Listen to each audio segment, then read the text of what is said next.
I suggest that I will just start, and perhaps there will be some people who are joining us a little bit later.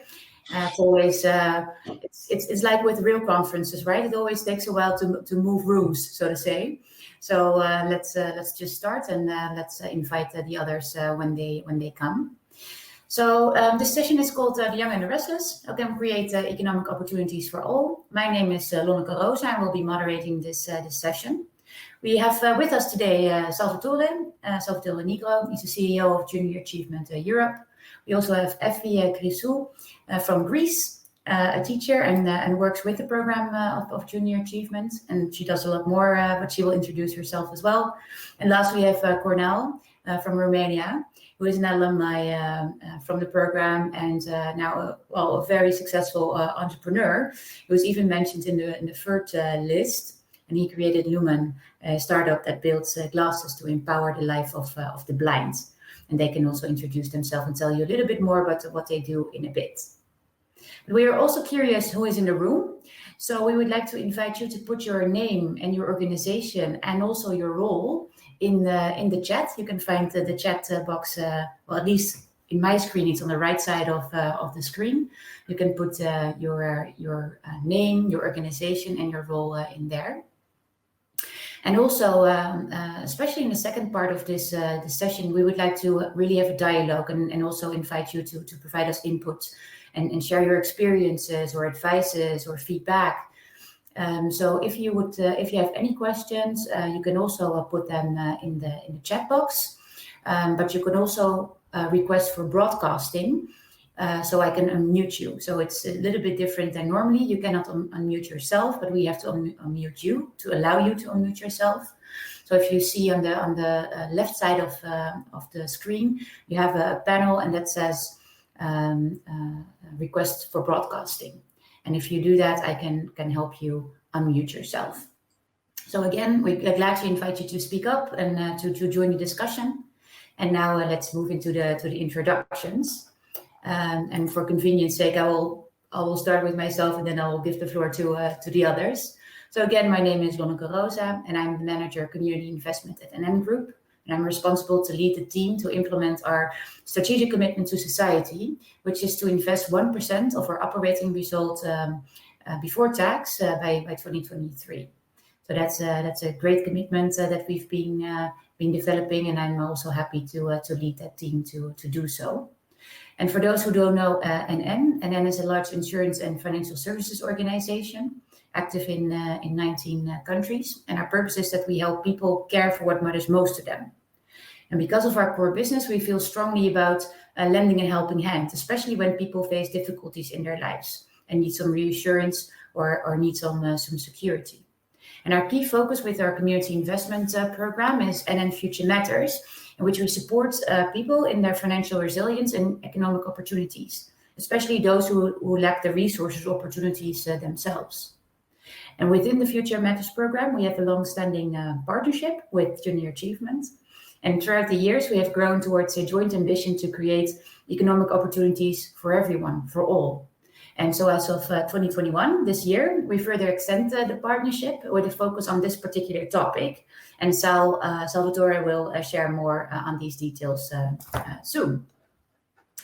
So Effie, Cornel, and Salvatore, could you please briefly introduce yourselves and why you are here today? And perhaps we can just take this sequence. So we start with Effie. Hello, good morning from Greece. Thank you for giving me the opportunity to share my experience with you. I'm a special education teacher in the Special Vocational Education Laboratory of Agios Dimitrios, where about 200 students with multiple mental disabilities are trained.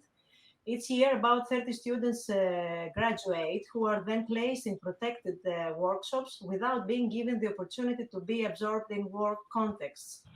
This fact led us to the implementation of entrepreneurial programs in cooperation with JA Greece for about 6 years in order to support employability for vulnerable groups. This experience is a purely practice-oriented process that enables students with disabilities to elevate through their participation in student trade fairs and other relevant events. They are given the opportunity to feel equal members of society as they present their actions between students of formal education and on equal terms. Our distinction as the best stand in whole Greece, the awards and the recognition of our initiatives made us believe in our potential and move forward with the realization of one of our implemented ideas with the brand name School Synergy Snacks. I will mention some of the most important results of our students' participations in JA entrepreneurial programs. We have viral signs that their self-confidence and their spirit of initiative significantly increased. They learned how to work together, shared roles and responsibilities, and also learned how to take decisions. They became more creative. They gained basic financial and business knowledge. Through these programs, they managed to exploit the combination of several subjects such as economics, arts, social education, maths, language, computer science. They learned basics from resource management and gained environmental awareness, learned how to solve everyday life problems. They got acquainted with new technologies, learned how to evaluate opportunities, explore their skills and interests, cultivated their presentation skills, managed to raise public awareness through entrepreneurial actions, and they proceeded the development of partnerships with the local and the wider community. It is important to mention that the entrepreneurial program was based on differentiated teaching. The material of the program was adapted to the needs and abilities of students with disabilities. Embedding JA in my curriculum was very crucial for my career. It gave me the knowledge, capacity, and motivation to thrive and move forward with the realization of our idea. For me, this experience is unique. I feel very happy that we managed to make a virtual business real with the establishment of the social corporate enterprise 3S School Synergy Snacks. Based on our experience, teachers and students will learn how to work for a better future, set goals, plan, work as a team with enthusiasm, gained knowledge, skills, confidence, stand out, and made our dreams come true. The vision of our social startup is the vocational rehabilitation, social inclusion, and the greatest possible autonomy of young people with mental disabilities. Let me speak about the challenges we faced. We raised awareness and recognition of our actions. We gained familiarization with new technologies and financial knowledge. We managed to connect the school with society and the world of business. We became a model of imitation by similar structures of special education. And about the dilemmas, we realized the imperative need to adapt the educational material and the assessment tools to the needs and capabilities of our students. We experienced the importance of funding and support for both entrepreneurial programs and startups. Also taking into consideration the need of cooperation structures and network development, the need of teachers training in order to upgrade business education. We realized that voluntary work is not sufficient enough for startup operation. We faced several difficulties in overcome parents' doubts about their children's potential. The first steps of the transition from virtual to real business were difficult as there were many unbalanced factors, bureaucratic difficulties, lack of financing, but also in finding partners who would believe in the vision and the principles of a fair and inclusive society. The aim of 3S is to be a competitive and efficient business and at the same time to operate with principles and social sensitivity, to do something good in a business way. Disability is not an obstacle to success. Every young person, despite his/her disabilities, should have an entrepreneurial experience before leaving school. This is their chance to thrive in a world that is constantly evolving. Thank you very much. Thank you, Effie, for this testimonial to also your new achievement and also your experience basically and your vision on this as well. So thank you so much. Cornel, can I ask you to introduce yourself as well? Sure, and thank you so much. Hopefully you can hear me.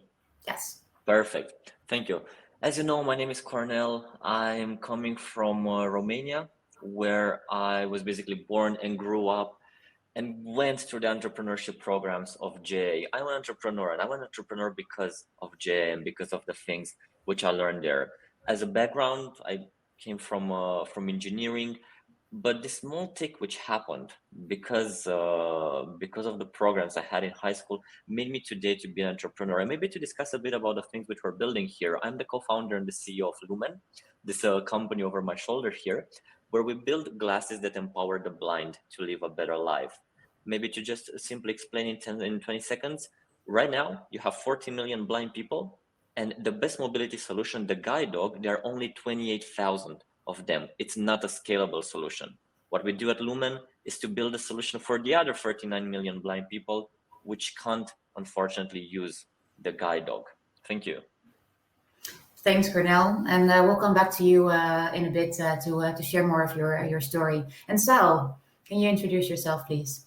Indeed, we heard from partner like Anan, we had from teachers like Hafi, we had from alumni as Cornel. So Salvatore Negro, I am the CEO of Junior Achievement in Europe, which is the largest organization operating in 43 countries to prepare the young people for the world of work, for entrepreneurship program, and for financial literacy. And we'll get back as soon to explain a little bit more about our partnership with Anan and why are we here today. Yeah, so maybe you can just take that up and explain us why we are here today and why do we do what we do together. Indeed, since 2015, the NN Group and JA Europe have been working together to empower the young people to tackle societal challenges and using innovation and entrepreneurship. Now, the extensive, growing, and trusted partnership between these two organizations is really preparing the young people to the workforce, creating jobs, creating new enterprises, and developing innovative youth employability enhancing solutions.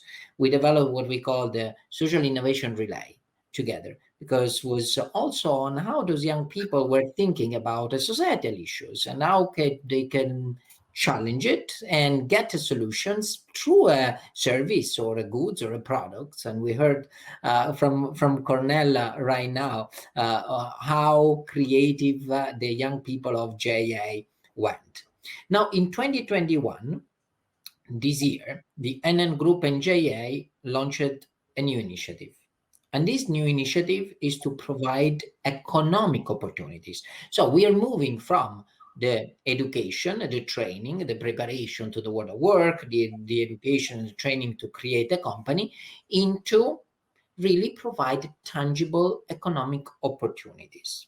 And looking in three angles in this new initiative. The first one in building the capacity and the capability of the JA Europe and JA in Europe. As I just told you, we are in over 43 countries in Europe to better serve a specific target group.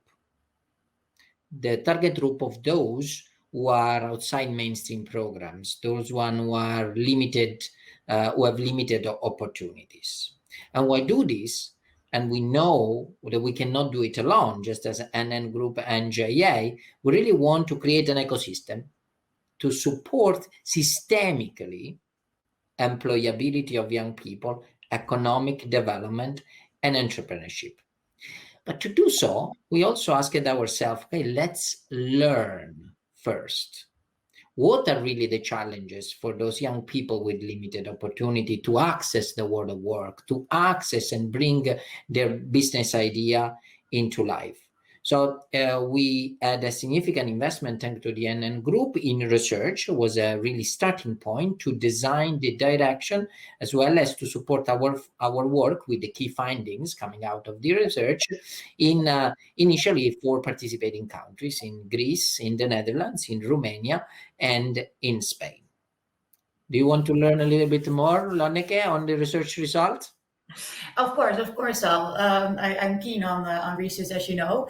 But I also would like to ask Cornel to share a little bit about the experience that you have with Junior Achievement, because you also said in the introduction that it really sparked your entrepreneurial spirit, basically, and was a Kickstarter for you to do so.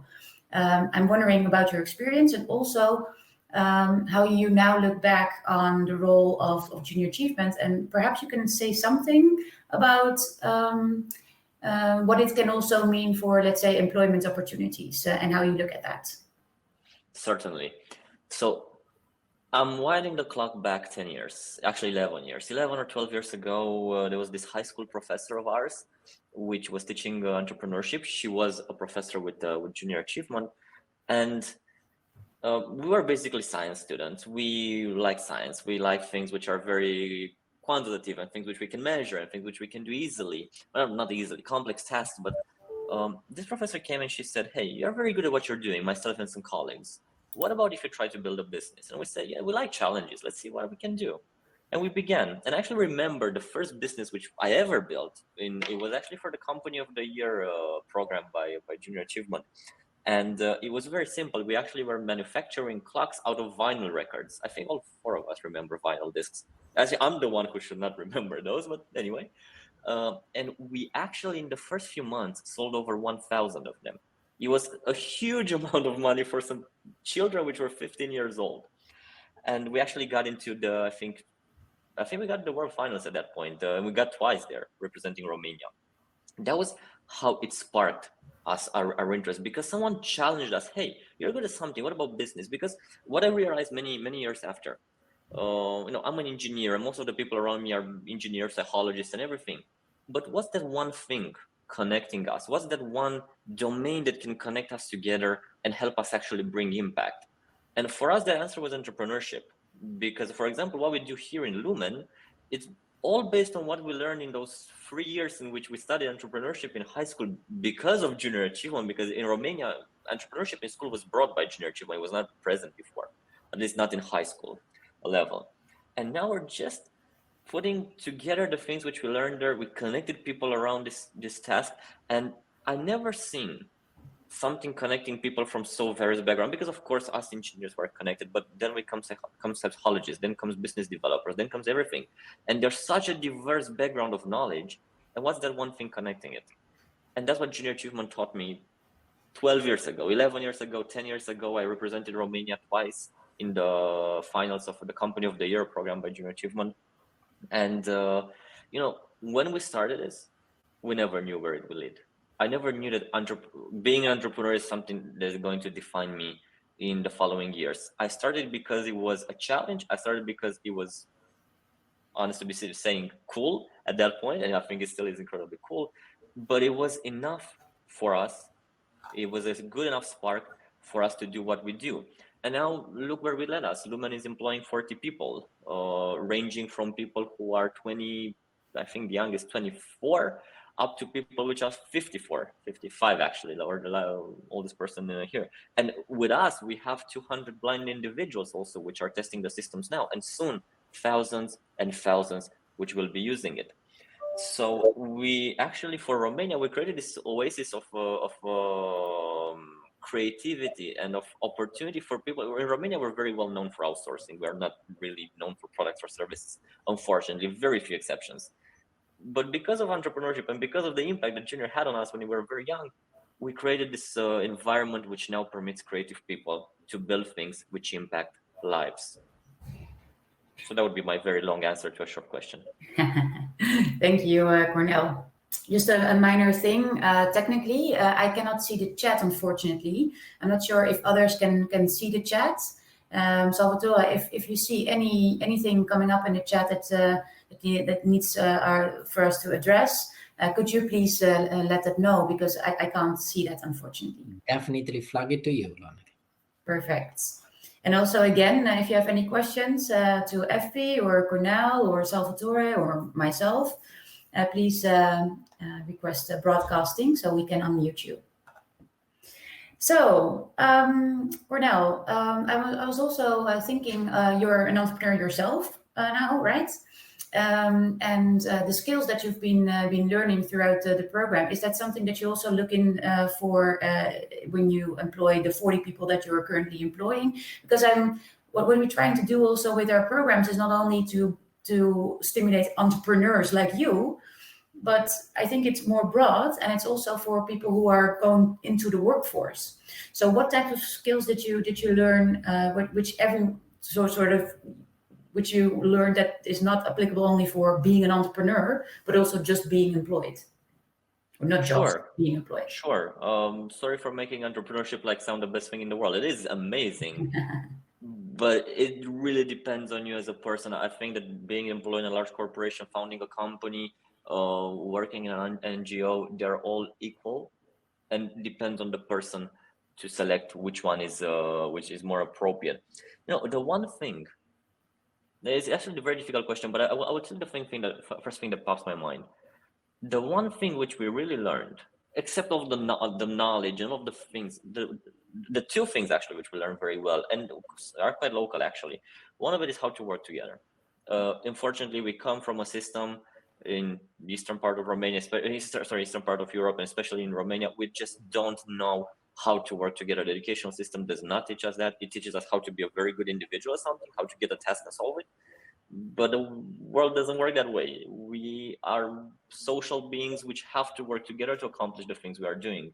Lumen doesn't exist because I said that. Lumen exists because we found a great group of people, and increasing that group of people and finding new ones which are helping us tackle some of the most difficult challenges in the world. And that's one thing which we have not learned.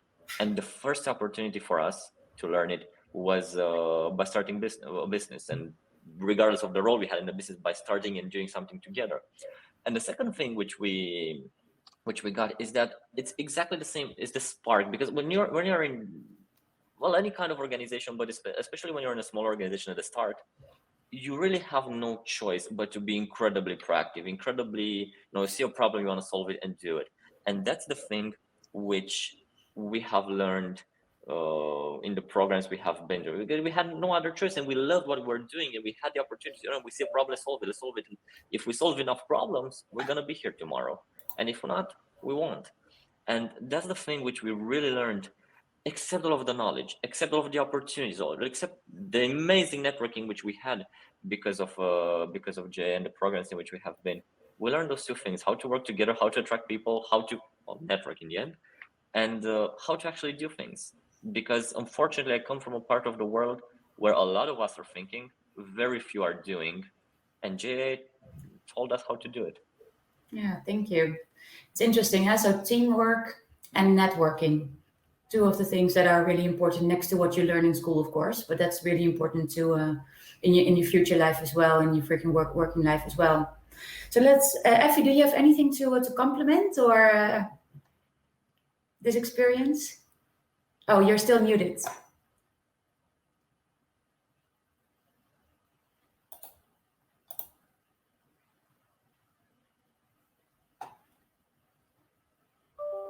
So you're still muted, Effie?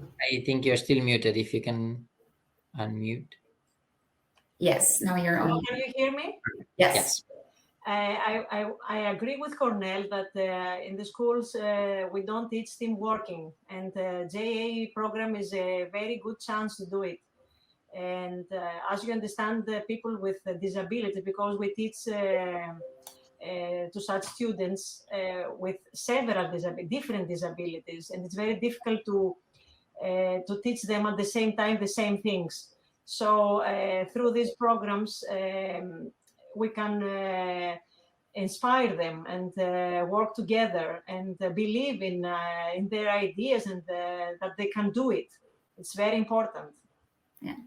We see big transformations in the students every year. So every year we do JA Greece programs. Here, this year we do the same thing with a new enterprise, a new idea. And we cooperate with the municipality and other schools from other places through internet. Now, as you understand, it's difficult. We're on a difficult period with COVID-19. But fortunately, our school is open. Last year was open as well, so we could work together with our students, because it's difficult to work distant learning with them. Yeah, thank you. So Sal, shall we move into some of the research results? Some things, because the research is huge. So the research has taken place based on existing sources on economic opportunities for all. Who are these people with, how can we define them? How can we find these people with limited resources so we really understand who they are, but also what are the barriers and the opportunities there? So can you, well, at least highlight some of the findings that are important to you? As you said, Lonneke, it's been a huge research over the past few months. And the first things it comes really out was that there are a complex barriers of the target group of youth with limited opportunities. No? So also intervention need to be designed to reflect the different needs of this target group. And there is not necessarily one that fits all of them. But it's a challenge, and we heard from Cornell that we want to have young people also providing that challenge and take the opportunities and moving forward. So some of the challenges in the transition from education to employment to the labor market is definitely that in Romania, poverty is definitely an important barrier. In the Netherlands, we are thinking about health problems, disability as significantly important to access to the job market. In both Romania and in Spain, the percentage of early school leaving is significantly higher than, for instance, the other two countries that we have researched, like Netherlands and Greece. So there is a significant dropout rate in Romania and Spain of young people who do not get even their formal certification at the high school level. And also some peculiarity, in the Netherlands and in Spain, more than 25, 26 years old or a bit older, there is an equal division between men and women if you look at the demographic. So sometimes we also have to look at intervention, but also stimulate the fact that young girls, especially coming with limited opportunities, are facing significant barriers in accessing into the job market. I would also say we heard from Cornell how important it was that programs like the one of JA focus already in the school to give you also that motivation, to give you the possibility of assuming your own responsibilities and to work together with others. The motivation is an important factor. So while many youth employment programs focusing significantly and rightly on skills, today soft skills and digital skills, but when we talk about soft skills, we also have to talk about how to keep the motivation up to young people to continue believing that there is a better future for them, whether they become an entrepreneur or they can have a career. Otherwise, they disengage. And if they disengage, they becomes in that gray zone of needs of young people who do not study, do not get for employment. So if you look at the system, so we talked about the individuals, but if you look at the system, generally there are current challenges in education, definitely the digital learning environment are better suited for academic learning process, but sometimes for practice-oriented or experiential learning, you need to also to have the people working together physically on that. And this is mostly used in VET, in technical education and educational program. So I say complex, it's a complex matter, but it's not an excuse to not tackle it. And actually there, together with NN and other partners that we invite to join, to tackle and provide opportunities to all the young people that are throughout Europe. Yeah, thanks, Sal. Yeah, interesting. So for me, also in the research, what I found really interesting, at least for me, was something that I've learned is really that we have to both work on the demand side and as well as the supply side, right? So it's not only about creating or making sure that the students have networking skills or team working skills or any other entrepreneurial skills, but it's also really about creating those jobs. And that's also sort of worrying me, to be honest, because especially if we look at the digitalization and automation that is going on, it's basically a little bit the same as during the Industrial Revolution, right? That there will be enough jobs for everyone, but the match between the person and the job is that gap is growing actually, and with more a negative impact among people and youth with lower level of education in comparison with those with higher levels of education, and that's worrisome, I would say. And also, if you see what type of jobs that are being types of jobs that will be created, for instance, because of the Green Deal or the developments in our society. So we should really look into how can we make that connection more strongly.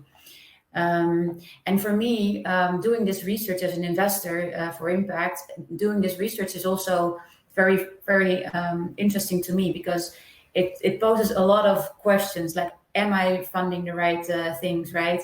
Am I doing the right things? Am I helping the organizations which I currently work with the right things? And I'm really happy that we have a very open conversation between what you need as an organization, where we want to go as partners, and we can have that conversation. But to be honest, this is also very much a learning journey for us as an N group, and therefore we also would like to learn more about people here in the audience, about their experience, about their examples. So I would suggest to move into to our challenges, Sal. Shall we move into the challenges that we have? We were definitely thinking about in this while preparing for these sessions, also throwing out some of the challenges and the dilemma that we are actually seeing it and focusing. Now, the first one is really the target group perspective. How do we reach out to young people who are outside of mainstream programs? When you're looking at young people with limited opportunities, it's not that easy to find them out. It's not that easy to motivate. So the first challenge, I would say, is really how can we engage and motivate the target group. This is really a motivation and engagement challenge. Would you like me to stop here and throw the other one, or we want to discuss this one first? Well, I'm curious if someone here in the audience can share their experience, perhaps, or maybe their thoughts or ideas on this particular challenge, because it's a very fundamental one. Because if we really want to do this, then we also need to make sure that we can reach out to those that we would like to. And I know it's a very broad question, but it's also a very fundamental question. So if there's anyone in the audience who can share their experiences. Maybe let me ask in the meanwhile, maybe Cornell can give us, how can we engage really the young people who are getting out of the mainstream system, right? And that kind of motivation is difficult. Well, we'll wait for someone else who would like to bring on the chat. Well, first of all, I have to start with the fact that I was incredibly lucky. Throughout my life, I was in good schools. I had the opportunity to go there. I had the opportunity to get exposed to professors like the professor which introduced me to Junior. I had the opportunity to study in quite a challenging and a great environment. And I know there are not many in Romania which can have the benefits which I had. But looking a bit to the things which I know and to the things which we practice and which we preach actually for what we do, I believe there's a 3-step process in almost everything in the world. And speaking for the things which we do here, and specifically the things related to innovation and how those can be reapplied to the challenge which you told me, I think the first step is about inspiration. I think people today, especially young people which are living the system or which are not at the performance they can be at, even maybe performance is not the right word, but they're not the potential at least in what they can be. I think that they lost the inspiration. They lost that thing showing them that they can do it too. And that's a common thing in Romania. I'm sure it's not only in Romania. I think for the entire world, we have lost that one thing that we're tackling. Why are we getting up each morning? In the 50s, in the 60s, we're getting up because we knew that at some point a person will go to the moon. And then there were a few other events. But why are we waking up today? What is that one thing that keeps us and pushes us forward? And I think we are missing that inspiration, and that's the first step. Because there are amazing things which we do each day.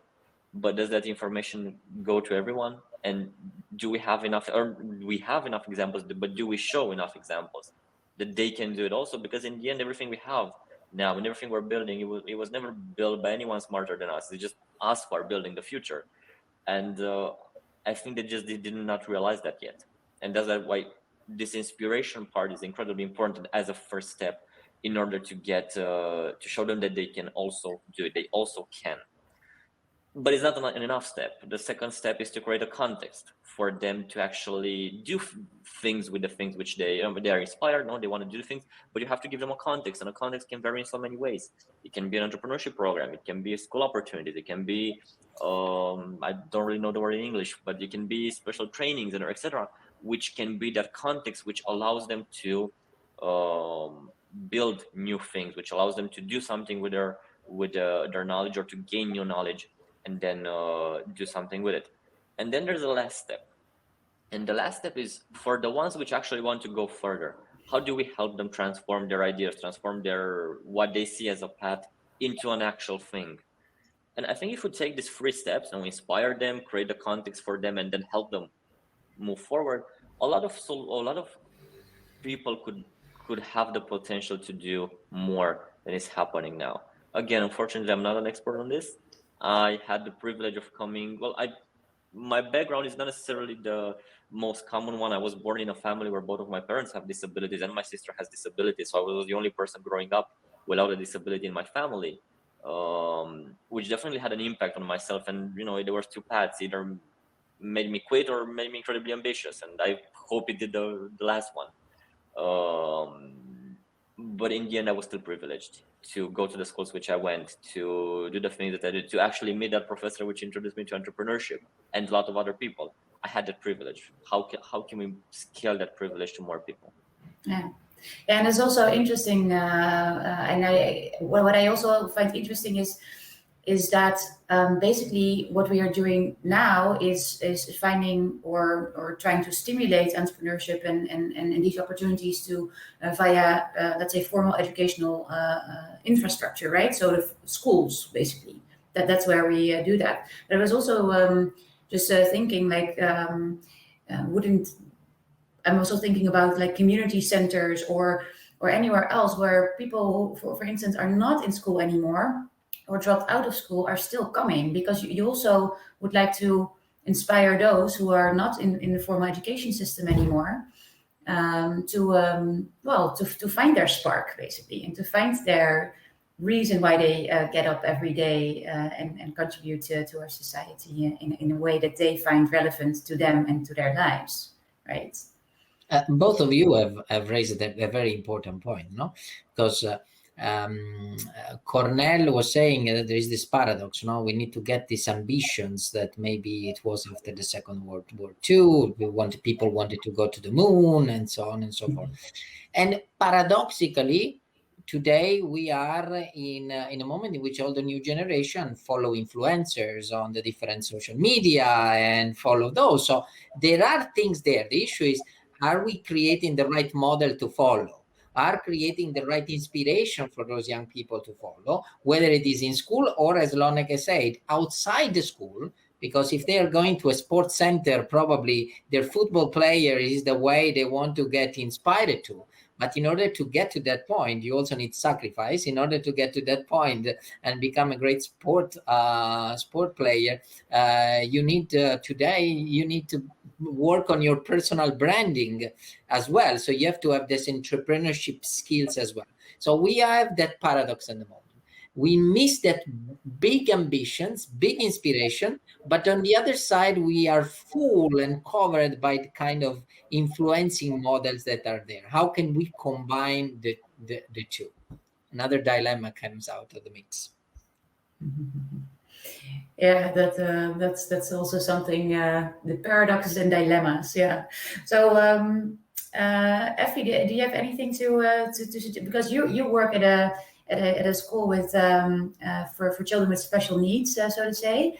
So is there anything that you know from your system that that would work for us to reach these people? I think that the level should be upgraded, because at the beginning, when I started doing this program, participating in this program, I noticed that for the other schools, it was just a procedure to just show their products, just do something that they do all the time in the school. It wasn't something special for them. After our recognition, being the best fund in whole Greece, we noticed that there was an upgrade. We saw that other schools also found a brand name, found a unique product to present. The level was upgraded, but I think that there should be training to these teachers in order to follow this program, because it's not customized on the needs of special education students. Yeah. There should be it should be changed to the needs and to the potential of these students. Yeah. So we have to do it as teachers who are interested to do something common to the other schools, the formal schools. Yeah, thanks. That's also a good point. So you have to tailor the program basically also to different target groups, and also train the trainer, so to say, to do so, to make sure that the program is well delivered. Yeah. Also, there should be an assessment tool for these students in order to understand that they did something, to feel it, to feel the difference. Yeah. We are trying to do it as teachers, so we need to do many things, as you understand. Yeah. You're juggling every day with all the responsibilities. Yes. So Sal, we have 50 minutes left. So shall we jump into the next your next challenge, what we can discuss? Next challenge and discussion comes always with funding. And I'm glad and grateful to the European Venture Philanthropy Association that give us also this opportunity, to be in front of investors who are really looking on how can we make a significant change into the next generation, into the world that will come. But we also need to take into consideration that when we focus on programs that are related not only on employability but on employment, not only on training but on creating a company, not only for the general public but for a specific target group, as we said, the cost per beneficiary, the cost per stakeholder, it's higher, right, than a normal one. So otherwise you do a cut and paste program for everybody, very standard, and we have sorted out with an economy of scale. But when we are looking really for youth with limited opportunity, or schools as well that are not accessing a mainstream program, it does require more investment in terms of guidance, in terms of funding, in terms of trusted content advisors.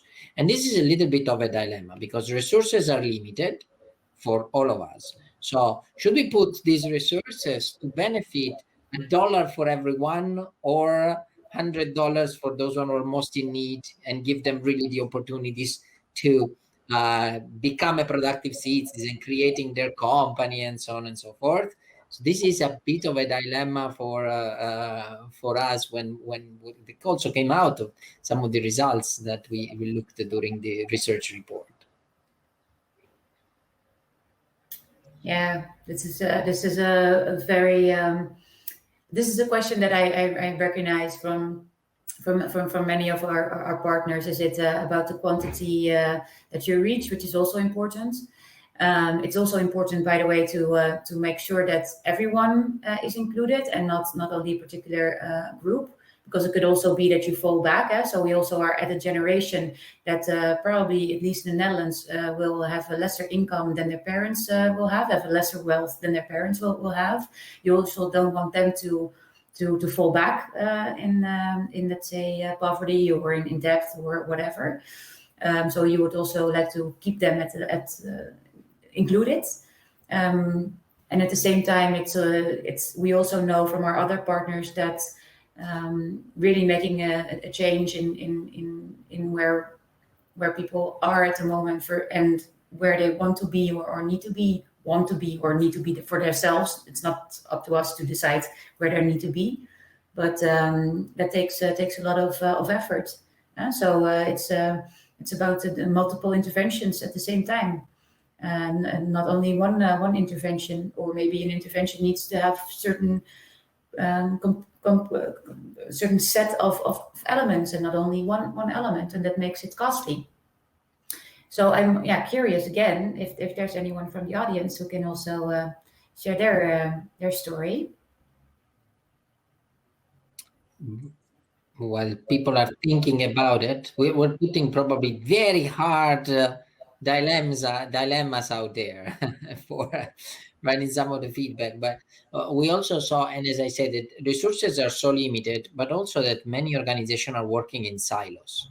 Things that is not happening with NN, which I'm very grateful, because you're very open also to embrace and see how we can make a multi-stakeholder approach. Because if the resources are very limited and we also duplicate unnecessary the kind of interventions, we will never be able to grow and make a significant impact at the level of scales that is required. Because we need to be very aware of what is coming in the next, not in the next years, in the next few months. We are experiencing a significant shortage of talent, a significant skills gap between the company who wants to grow and cannot find the right people. But on the other side, we are experiencing very high level of youth unemployment from the young people. So if all of us are investing independently, I'm afraid that this gap, that now it's a crater, it's not anymore a gap, will only be divided more and more. But if we put one after the other, the different intervention together, we can build that. That bridges.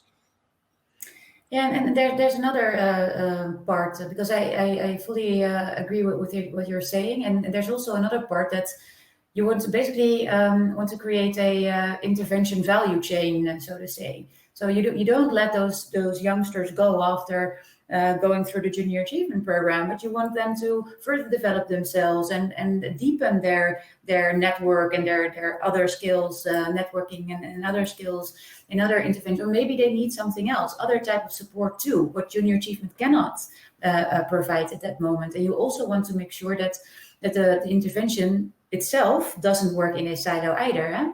And that there will be a sort of a value chain of what a follow-up or the collaboration between investees to keep close to those words, so they can collaborate and they can also say like and even teachers might say like you now did the junior achievement program, but maybe you can also go to XYZ and they can offer you this or that. And that's also something that I'm looking at to see how we can organize that, and that's also not easy to do so, and it's also again costly. That's costly to do so, to make those interconnections on that level too. So I can certainly see that. Well, the first step is going to be, since we know that Cornell is going to a round of investors, and here we might have a venture philanthropist, and we already provided Cornell with the tool at JA and the inspiration to get to this point, have others to invest in the company of Cornell, no, Cornell? Yeah, and then he can both work on the demand and the supply side, right? So he's looking for great youngsters who join his company in the future. as well as the supply side in helping the students by his inspirational story, basically, to put that. I think top. life would be so easy if all the solutions would be in our hands, but very few times they are, and very few times there's one solution that fits everything. So thank you for the kind words. I rarely think that all the solutions are something which I rarely think I can tackle 0.1% of the solutions or of the problems, sorry, which are over here in the world. So yeah, it's not really something which I can contribute, but there are a few key things on which we could focus, and I think if most of us will focus on on a few key things which are relevant, which are the ones which we have the drive to solve. And if we would really understand the problems, definitely the world would be a better place. I mean, Salvatore was just saying that this gap is increasing, and it's becoming a valley and becoming a crater and growing. And it's true, and it's even worse. We're not even attempting to solve it with the human context. We are programming robots to solve the gap where humans could be, because of this lack of because of this departing to walls. And looking at the statistics, you just realize that they make no sense. I mean, they're true, but why? How did we ended up here? And definitely there are a few things which we've done wrong. What I would personally look at, unfortunately I don't have this information, is how many times we did them wrong, because I doubt this is the first time. I'm sure during the Industrial Revolution there were situations like this. I'm sure that with every Industrial Revolution, now we're the fourth one, there was something like this. And a key thing is, now people today are fearing the automatization and robotics and everything. They will take their jobs, and 200 plus years ago they were thinking that the steam engine took their jobs. Historically looking, now we're already automated 90+% of the tasks which were done 150 years ago. So I think the world sorted itself out at some point, but I just think that with time we're failing at something. I'm very curious to know what exactly we are failing, so to actually really understand the problem and then go to solving it. And as much as I would like to help, my means and what we're doing is very limited to solving a particular disability and empowering those people to live a bit of better life. Of course, bringing a lot of smart people around us, young and old, to help us solve those. Yeah, that's very inspirational, Kunal. And you're like, I agree with you, but also I slightly disagree with you that you cannot sort of that you cannot solve the issues, because you're already doing so. So you're trying to work on the gap that is increasing by your product that you're delivering, and the service that you're delivering. And if we can make sure that we mobilize people to do the same, then well, it's becoming a bigger group, and we can, like, I'm always a very enthusiastic.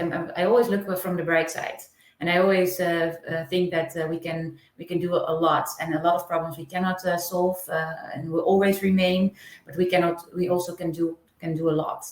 And what you are doing already is putting your best forward to do so. And we hope through Junior Achievement and our collaboration with Junior Achievement that we inspire more and more students also, that they also have the potential to do so. In any way that they would like to do that.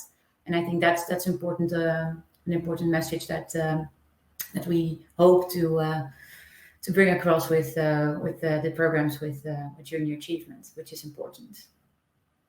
So, is there anything? We have 5 minutes left in the session. Is there anything you would like to add? It's really a call to action to those one who are who've been here with us over the past hour. First of all, thank you so much for taking this on a Tuesday morning. Thank you to EVPA for giving us this opportunity.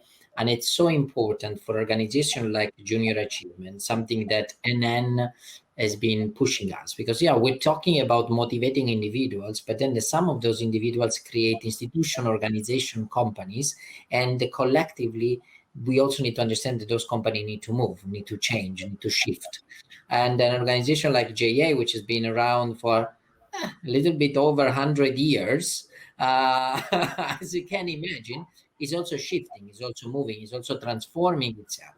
And thanks to NN, we are moving also towards a specific target group to complement all of our line of activities, and the strategic approach towards that target group with youth with limited opportunities. A last mile approach, which is, okay, let's not focus only on education and training, but also on providing concrete, tangible opportunities that are economical for those young people, as well as how you change as an organization that is a typical charity, that was a typical charity, to a more sustainable business model for the organization as well. And EVPA is one of those platforms, right? When we want to learn from others on how they made this transition to making a real social purpose organization, moving towards more impact, more results oriented, more and more obviously, and having the sustainable business model linked to the results that you are bringing it to society. So definitely a call to action to those one who are social investors out here who want to accompany both NN and us in this process. Yeah, thanks, Sal, and I fully agree. Thank you so much for being here. If you want to reach out to either Junior Achievement or any other person here in the room, please feel free to do so. Our names are in the system, so you can also connect with us via LinkedIn or drop us an email. If you have any suggestions, questions, if you want to work together, we're very much open to do so. And I also want to thank Effie and Cornell for sharing your experiences as a teacher who teaches or who includes junior achievement programs in the curriculum, and also Cornell for your inspiring story and also your vision on what you would like to also share with all these youngsters who might become an entrepreneur themselves later on in life. So thank you so much, everyone. Hope you are enjoying the conference today, and let's keep in touch. Thank you.